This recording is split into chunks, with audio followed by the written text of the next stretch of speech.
এই ধরনের ঘটনা আমরা কোনোভাবে কাম্য নয়।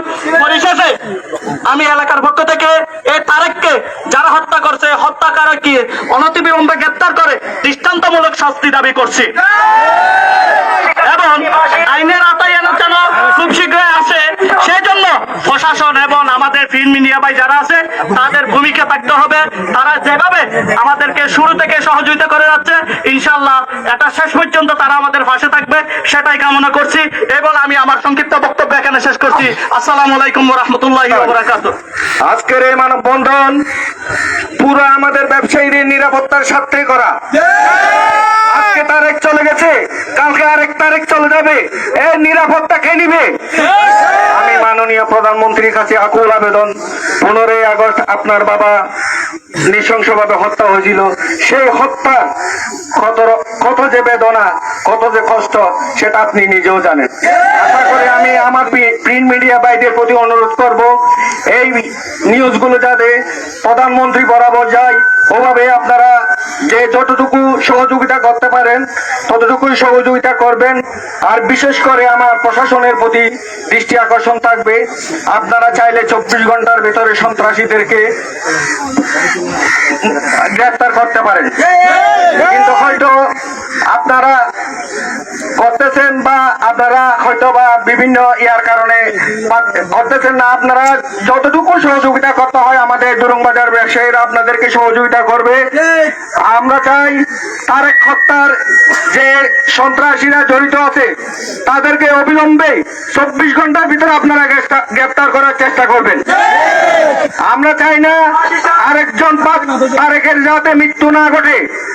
আমরা চাই প্রধানমন্ত্রীর কাছে আমাদের আকুল আবেদন, প্রশাসনের প্রতি আমাদের আকুল আবেদন, আপনারা যদি আমাদের নিরাপত্তা না দেন, আমাদের কোটি কোটি টাকার ট্যাক্স যারা বিদেশ থেকে রেমিটেন্স দেয়, যারা বাংলাদেশে ব্যবসা করে, এদের ট্যাক্স নিয়ে সারা বাংলাদেশ চলে।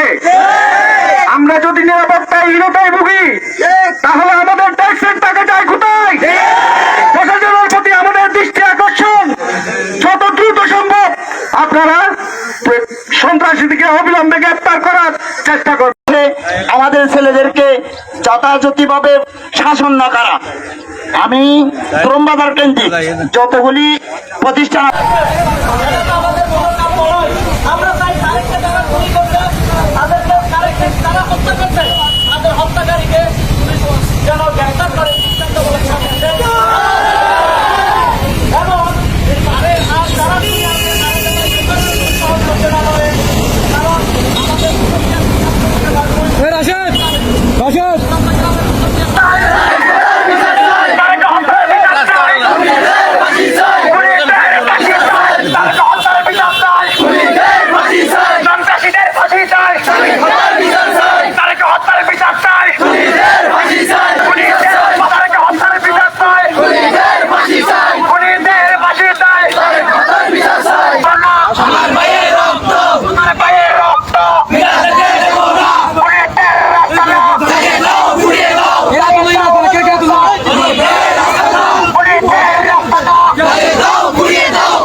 Yes,